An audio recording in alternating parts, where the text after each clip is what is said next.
Okay, enough. Are we rolling? Okay. Ciao familia, welcome to another YouTube video. Oh my God, I need to stop doing this.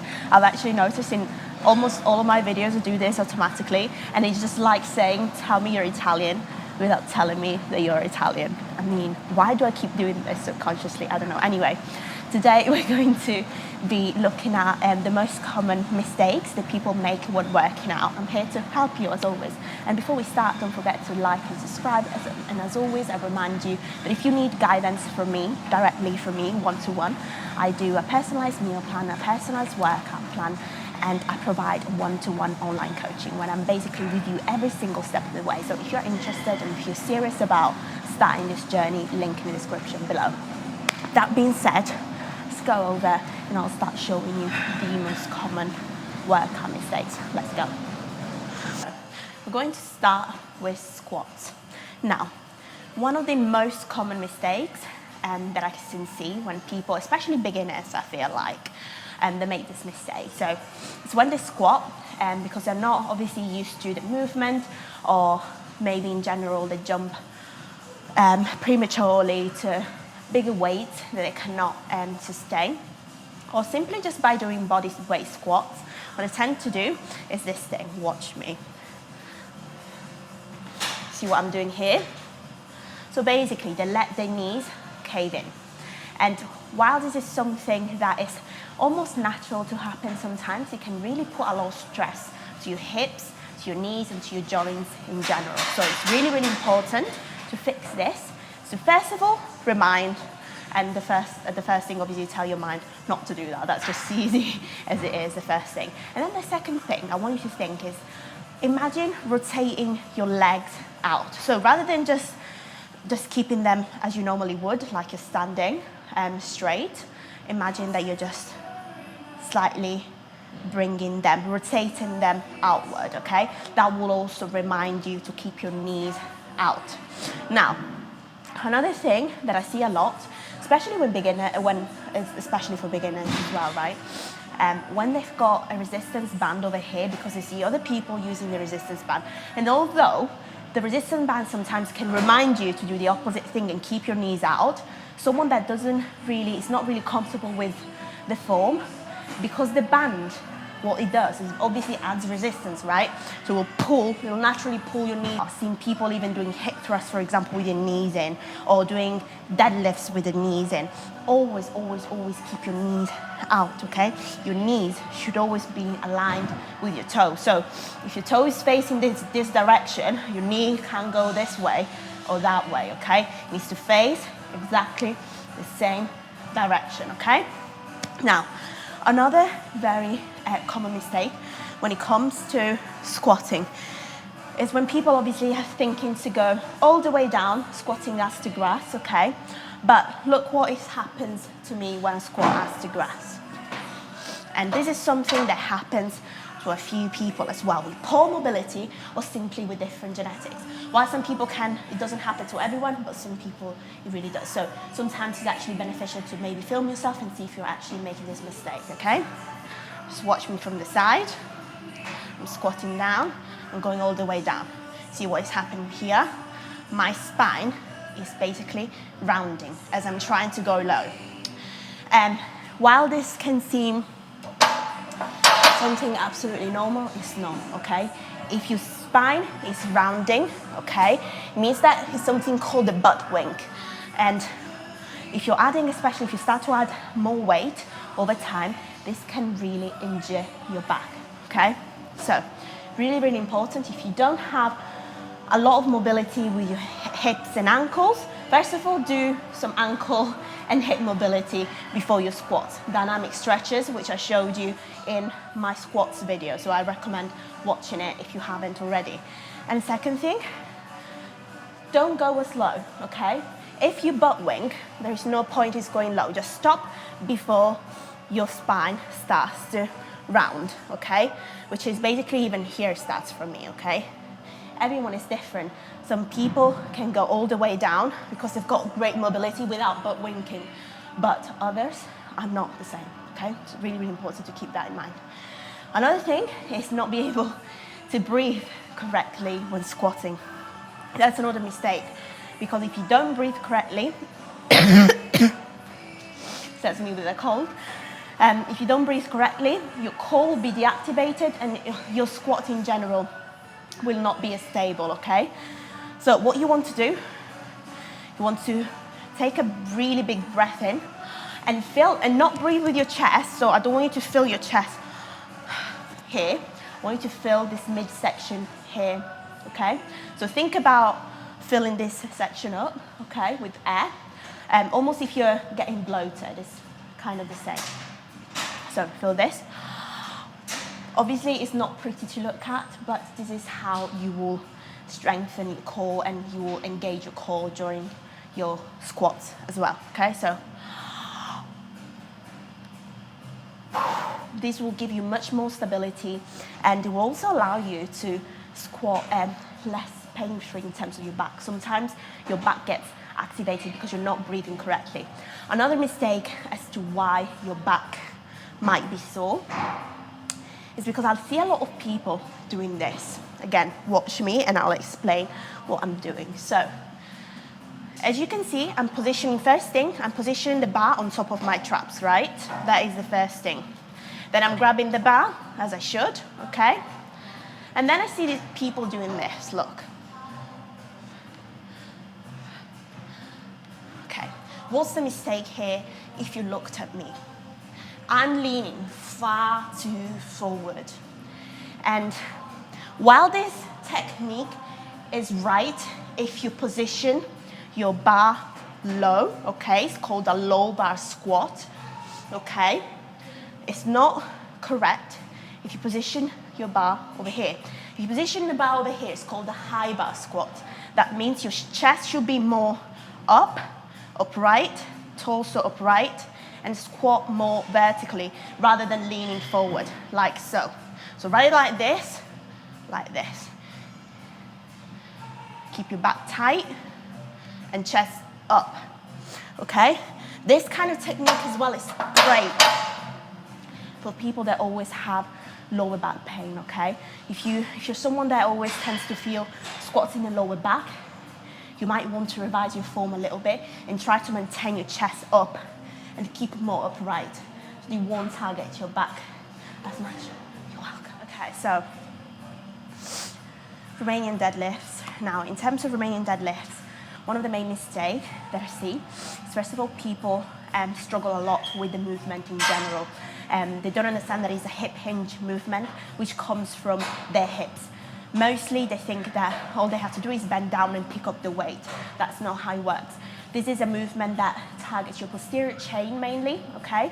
So if you feel the movement mainly on your arms and back, it means that you're doing it wrong. That is the first sign, the first alarm that I want you to pay attention to, okay? So let's say I bend down like that, and the first thing I'm doing, I'm bending down like so, arching my torso as well, which is wrong, okay? You want to keep your spine neutral the whole time. The movement needs to come from your hips. So first thing I want you to think about is pushing your hips back. That is the first thing, okay? First thing, push your hips back. And this is a movement that does target your lower back as well, okay? So if you think, oh my God, this movement targets my lower back, because it does, it's a compound movement. It targets your lower back, your glutes, your hamstrings mainly. Now, if you wanted to make it more glute dominant, what you want to do is bend more at your knees, sorry. So rather than keeping it completely straight, bend more as you descend, okay? Like so. So instead of doing this, where my knees are slightly bent, but not so much, bend more here, so like that. You see what I mean? The knees are much more bent. This is completely out as well. My glutes are completely out. So, let me just do this now. So, in terms of the grip, you can decide whatever grip works best for you. I usually prefer an inverted grip. So what I do, so you want to push your shoulders back as well. Nothing like that, because the moment you do this, you tend to target this area of your body more.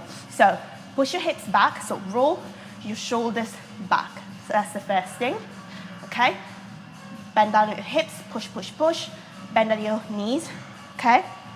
Look down the whole time. I don't want you to look at your form at the mirror. If you want to look at your form, you might record yourself and look at it after. You can't look at your form in the mirror like that because you'll be straining your neck, okay? So, up. And then another thing, that's a typical mistake, so watch out. They go all the way down. And you know what happens if you go all the way down during an RDL? You tend to target your lower back even more than you should. That means you'll add a lot of stress to your lumbar spine over here, okay?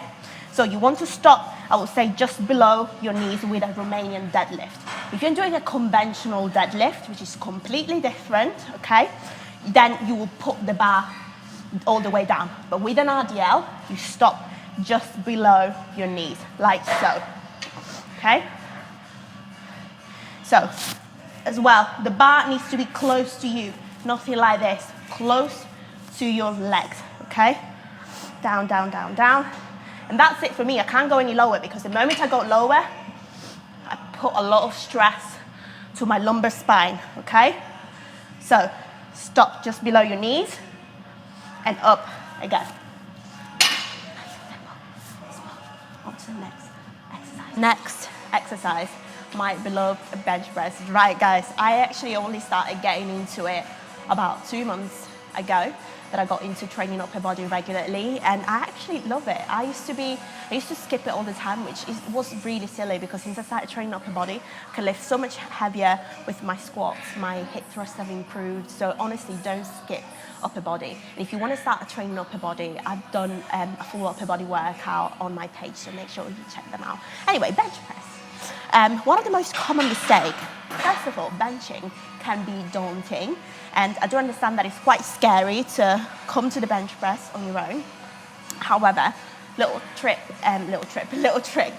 for you is, you see how there is little dents here? I first of all want to always place it on the second one because it's closer to me rather than going all the way up to put it down. It's just easier, it makes it easier. Other thing, practice only with the bar because trust me, this is already heavy on its own. But you'll be able to do it with a bar, trust me, like you're not that weak. So another thing with benching, you need to be patient, especially if you've never trained or if you don't train upper body that much. It'll take you a while to get to understand the movement, but that's with every kind of exercise. Now, going on to the main mistakes when it comes to training upper body. David, if you can come to the side so that you can see what the mistake is. So I'm going to lean now, and what people think what to do when basically doing upper, they grab the bar, they literally just go vertical like that. And this is wrong because the bar is too close to me, and this way I'm targeting my shoulders more than my chest. So what you need to do instead is have the bar up and slightly move it to an angle and target and aim it to your underboob area, basically, this way. This way you'll target your chest even more. I like to do a slight arch in my upper back as well, upper back, and then go down. Don't forget to breathe as well when it comes to this. Now, another common mistake, and I'm actually guilty of this sometimes, is that I put my arms, literally when I grab the bar, I put my arms like this. So basically that will add a lot of pressure to my wrist.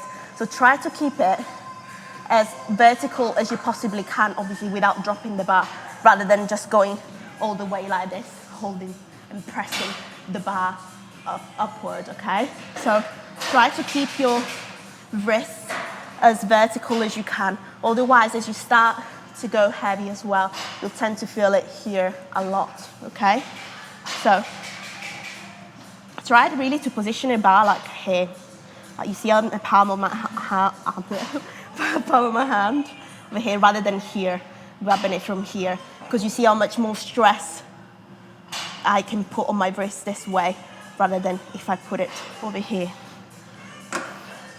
Okay, so Aim it for under your boobs, basically. That's what you want to remember. And push up and down. So, ooh. You see, it's actually harder to actually put it back down, so I always put it on the lowest little dent here.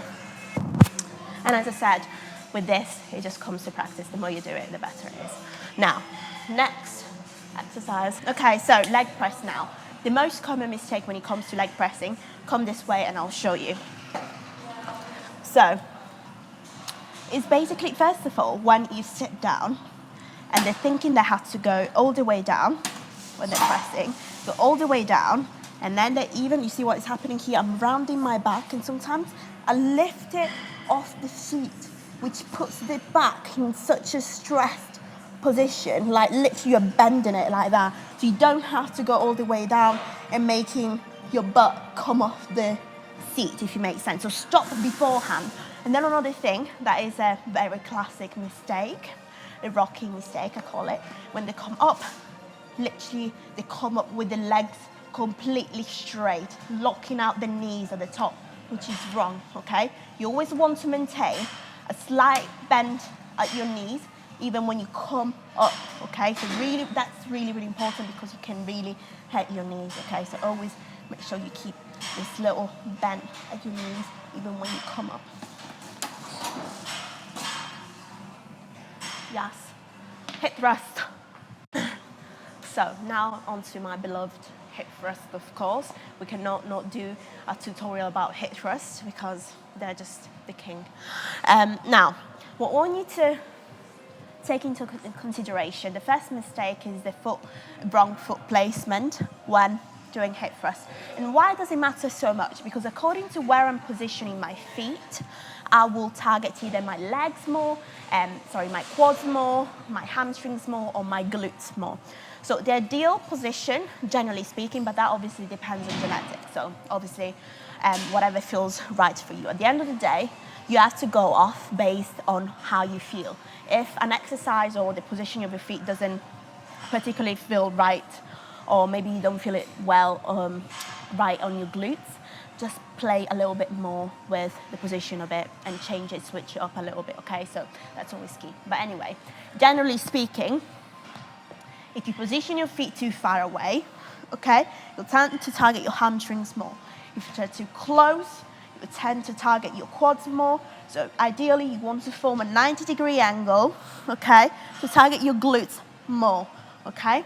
So a little trick for you is to basically sit down with your back against the little box, see where your knees are, place the finger there, and then put your little heel where the finger was. That is like a little trick for you that will allow you to have a 90-degree angle straight away, okay? Another common mistake when it comes to hip thrusting is going all the way out, shooting up, your hips too high, and arching your lumbar spine, okay, which will add a lot of pressure to your back. That is why you'll tend to have lower back pain when you're hip thrusting. So what you want to do to avoid this is slightly tuck your pelvis in, like so, okay? So let me just show you, I showed you before. So rather than having completely straight, just have this little sort of inward arch, if it makes sense.